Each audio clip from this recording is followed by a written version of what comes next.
Сәлеметсіздер ме? Менің есімім Ақниет. Дәл қазіргі уақытта Кореяда Тежон университетінің студентімін. Чолли килдо хангорумбуто деген кәрістердің бір жақсы сөзі бар. Оның қазақша мағынасы: сіз қаншалықты ұзақ жолды бастап жатсаңыз да, ең маңыздысы ол бірінші қадам. Бірінші қадамды сіз баспай, ол жолды бастамайсыз. Сіздердің қазір корей тілін үйренуде мақсаттарыңыз әртүрлі болуы мүмкін. Біреулеріңіз Кореяға оқуға түскілеріңіз келуі мүмкін, біреулеріңіз аудармашы болып жұмыс істегілеріңіз келуі мүмкін. Мақсаттарыңыз әртүрлі болғанымен де, осындай мықты, керемет, қызықты жолды бастап жатқандарыңызбен сізге құттықтаймын. Ал енді корей тілін үйренуді бастайық. Корей алфавиті хангыл деп аталады. Енді мен кәріс тілін алфавит деп емес, хангыл деп өзінің атауымен атайтын боламын. Жалпы хангылды жазған кезде ол буынмен жүреді. Бірінші ол бастапқы дыбыстық әріп, ортаңғы дыбыстық әріпті жазамыз, және соңғысы соңғы дауыссыз әріп. Мына жерде көріп тұрғандарыңыздар бірінші бастапқы дыбыстық әріп, және ортаңғы дыбыстық әріп, соңғы дауыссыз. Хангылды жазудағы ең бірінші ереже ол әрқашан жазған кезде солдан оңға қарай және жоғарыдан төмен қарай жазамыз. Бүгінгі үйренетіндеріңіз: бірінші 21 дауысты дыбыстар. Екінші ол 10 негізгі дауысты дыбыстардың ойлап табу принциптерін түсіну, 10 негізгі дауысты оқу және жазып үйрену, және де 11 дифтонгілер. Қарапайым халыққа сол кездегі әріптер оқып жазу қиын болғандықтан, Сежонг деген хан бүкіл ғалымдарды жинап, оңай етілген 40 әріптен тұратын осы хангылды жасап шығарады. Хангыл 21 дауыстыдан тұрса, 19 дауыссыз әріптерден тұрады. Хангыл салыстырмалы түрде өте кеш пайда болған. Ол кезде адамдар күннің қайдан шығып, қайдан бататынын білген болғандықтан, өте логичный тіл. Сежонг ханның өзі ақылды адам хангылды бір түнде, ақмақ адам бір аптада үйренеді деп айтып кеткен. Хангылдың қалай пайда болғанын толықтай үңілмей, жай сіздерге қарапайым тілмен түсіндіретін болсам, жалпы хангыл ол дөңгелек және де вертикальды сызық және горизонтальды сызықтан тұрады. Дөңгелек аспан ол янь энергиясы, ол тегіс ол жер, инь энергиясы, және де тұрып тұрған ол адам, яғни нейтрал. Ал енді бастапқы негізгі дауысты дыбыстарды үйренуді бастайық. Бұл жерде әріптерді үйрену өте оңай. Ең бірінші әріп ол бізде А әрпі. Бізде кәдімгі қазақ тіліндегі А әрпі. А әрпінің жазылуы жоғарыдан төмен қарай бір сызық, және солдан оңға қарай бір сызық. Тура сол А әрпін қарама-қарсы қылып айналдырсаңыздар, О әрпі шығады. Біздегі қазақ тіліндегі ұл, яғни ұл сөзіндегі О әріпке ұқсайды, бірақ бізде О деп ұзақ айтсақ, кәрістерде олар айтқан кезде сіз бетіңіздің бұлшықеттерін қолданбайсыз, тек қана тамағыңыздан шығады. Яғни аузыңызды ашып О деп айтасыз. Енді біздегі келесі әріп ол О әрпі. О. Біздегі қазақ тіліндегідей О әрпі, бірақ оны айтқан кезде ерніңізді дөңгелету керексіз. Яғни осы бет бұлшықеттерін белсенді қолданасыз. О. Жалпы кәрістер сөйлеген кезде бет бұлшықеттерін өте активно қолданады. Сондықтан сіздер де жайлап үйрене беріңіздер. Енді тура осы О әрпін қарама-қарсы айналдырсақ, яғни тура соны қарама-қарсы жазсақ, У әрпі шығады. Біздегі кәдімгі У әрпі. Енді бізде келесі әріп ол жай жатып тұрған бір сызық. Ол сызық әрпі. Енді тура сол жатып тұрған сызықты тұрғызсаңыздар, яғни тұрып тұрған сызық етсеңіздер, онда И әрпі. Болды, осындай негізгі дауысты дыбыстар. Енді қалған әріптер, қалған дыбыстар осы негізгі дыбыстардың қосындысы. Яғни И, А-ның қосындысы Я. Яғни Аға тағы екінші сызық қоссаңыздар, онда ол Я әрпі. Келесі әріп И, О қосқан кезде Йо. О әрпінің астына тағы бір сызықша қосқан кезде Йо әрпі шығады. Келесі әріп И, О, Йо. Тағы бір О әрпіне тағы да қосымша таяқша қосқан кезде, онда Йо әрпі шығады. Келесі И мен У-ның қосқан кезде Ю. Біздегі Ю әрпі кәдімгі. А-Ю дегендегі Ю. У-дің жанына тағы бір таяқша қосасыздар, сонда Ю. Енді хангылде, яғни корей тілінде дауысты дыбыстар өздігінен жазылмайды. Яғни жазылған кезде әрқашанда осы біздегі қазақшадағы о, бірақ бұның корейше аты иың деп аталады. Осы иыңды бірінші жазасыздар, одан кейін келесі дауысты дыбысты жазасыздар. Яғни дауысты дыбысты өзін ғана жазып қойсаңыздар, ол қате болады. Жаңа буынмен жазамыз деп айттық қой, бір буынның ішінде 3 клетка. Сол 3 клетканың егерде бірінші дауысты дыбыстан басталып қалатын болса, онда міндетті түрде алдына иыңды жазу керексіздер. Ал егерде бірінші сіз мынау дауысты дыбысты жазып қоятын болсаңыз, мысалы а деп, онда ол қате болады. Сондықтан иың, сосын мысалы а, яғни дауысты дыбыс, одан кейін барып соңғысы дауыссыз дыбыс. Сондықтан әрқашанда дауысты дыбыс егер бірінші сөз содан басталып кететін болса, онда иыңды жазуды ұмытпаңыздар. Иыңды қосқаннан дауысты дыбыстың айтылуы өзгермейді. Тек қана жазылған кезде осылай қосып жазасыздар. Әріптерімізді, үйренген әріптерімізді айтып өтейік. А, О, О,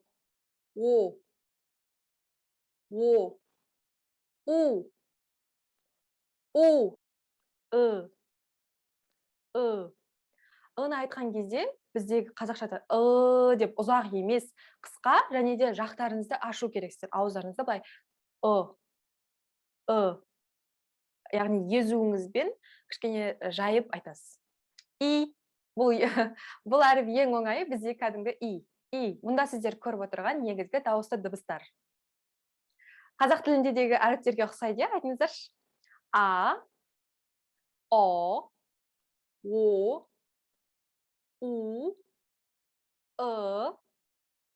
Я, Ё, Ю, И. Ал енді дауысты дыбыстарды қалай жазамыз? Мен сіздерге қадам-қадаммен осылай цифрмен белгілеп қойдым, оңай болу үшін. Бірінші а әрпін жазу үшін бірінші қадам ол жоғарыдан төменге қарай айналдырып дөңгелек сызамыз. Одан кейін екінші қадам жоғарыдан төменге қарай бір сызық, үшінші қадам солдан оңға қарай бір сызық. Сонда а әрпі шығады. Енді я әрпін жазу үшін бізге 4 қадам керек. Бірінші қадам жоғарыдан төменге қарай айналдырып дөңгелек, яғни иыңды жазамыз. Екінші қадам жоғарыдан төменге қарай бір сызық, үшінші қадам солдан оңға қарай бір сызық, төртінші қадам солдан оңға қарай екінші сызық. О әрпін жазу үшін бізге 3 қадам керек. Жоғарыдан төмен қарай айналдырып дөңгелек сызамыз иыңды. Одан кейін екінші қадам бізде солдан оңға қарай бір сызық, үшінші қадам жоғарыдан төмен қарай бір сызық. Йо әрпін жазу үшін бізге 4 қадам керек. Бірінші қадам жоғарыдан төмен қарай дөңгелек, екінші қадам солдан оңға қарай бір сызық, үшінші қадам солдан оңға қарай екінші сызық, төртінші қадам жоғарыдан төмен қарай бір сызық. Сонда 4 қадаммен йо әрпін жаздық. О әрпін жазу үшін бізге 3 қадам керек. Бірінші жоғарыдан төмен қарай дөңгелек сызамыз, екінші қадам жоғарыдан төмен қарай бір сызық, үшінші қадам солдан оңға қарай бір сызық. Енді йо әрпін жазу үшін 4 қадам керек. Жоғарыдан төмен қарай дөңгелек сызамыз. Екінші қадам жоғарыдан төмен қарай бір сызық, үшінші қадам жоғарыдан төмен қарай екінші сызық, төртінші қадам солдан оңға қарай бір сызық. Сонда 4 қадаммен йо әрпін жаздық. У әрпін жазу үшін бізге 3 қадам қажет. Жоғарыдан төмен қарай бір дөңгелек, екінші қадам солдан оңға қарай бір сызық, үшінші қадам жоғарыдан төмен қарай бір сызық. Ю әрпін жазу үшін бізге 4 қадам қажет. Жоғарыдан төмен қарай дөңгелек, екінші қадам бізде солдан оңға қарай бір сызық, үшінші қадам жоғарыдан төмен қарай бір сызық, төртінші қадам жоғарыдан төмен қарай екінші сызық. Сонда ю әрпі болды. Ы мен и әрпін жазу үшін 2 ғана қадам қажет. Бірінші қадам ы әрпін жазу үшін ол жоғарыдан төмен қарай дөңгелек сызамыз, және екінші қадам солдан оңға қарай жатып тұрған, яғни осындай сызық сызамыз. Сонда ы әрпі болады. Енді и әрпін жазу үшін тура солай жоғарыдан төмен қарай бір дөңгелек сызамыз, бірінші қадам, екінші қадам тұрып тұрған бір сызық, яғни жоғарыдан төменге қарай бір сызық сызамыз, сонда и болады. Оның негізгі дауысты дыбыстарымызды қайталасақ: а, о, у,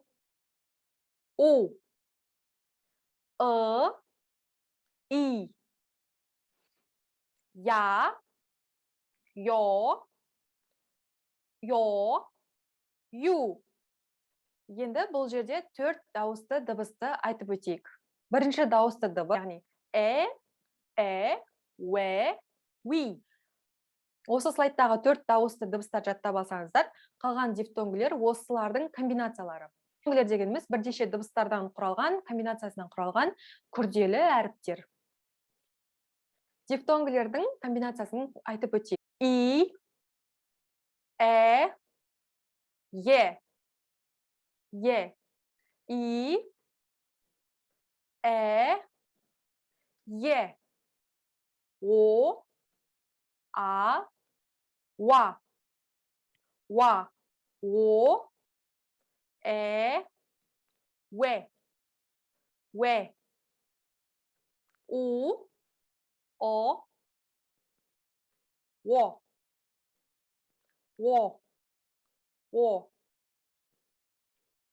у, we, и, ый,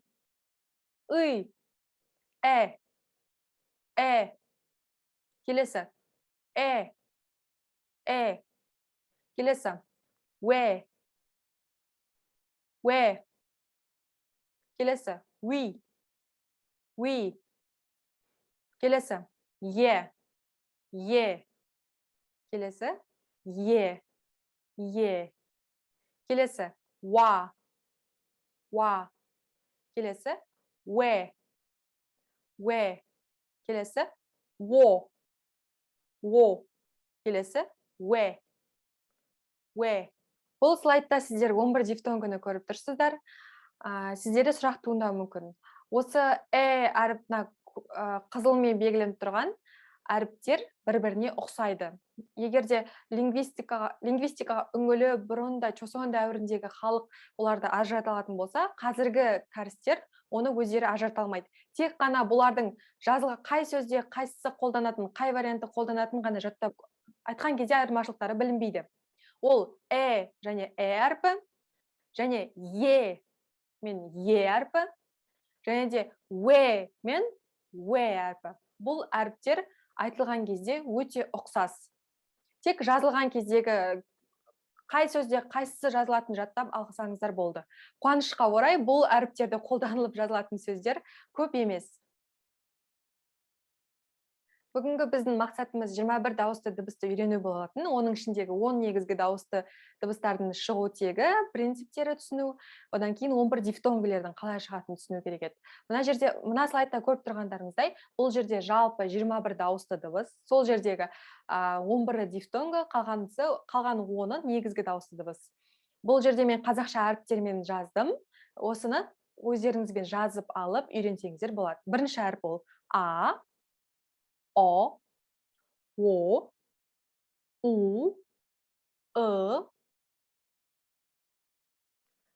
ya, yo, yu, i, Енді келесі біздегі бұл 10 дауысты дыбысты айтып біттік. Енді 11 дифтонгын айтатын болсақ, we, ye, wa, we, wo, ый. Бұл слайдта сіздер хангыльдің 21 дауысты дыбысын көріп отырсыздар. Енді бүгінгі үйренген дауысты дыбыстарды қолдана отырып, сөздерді қайталап көрейік. Бірінші сөз ую.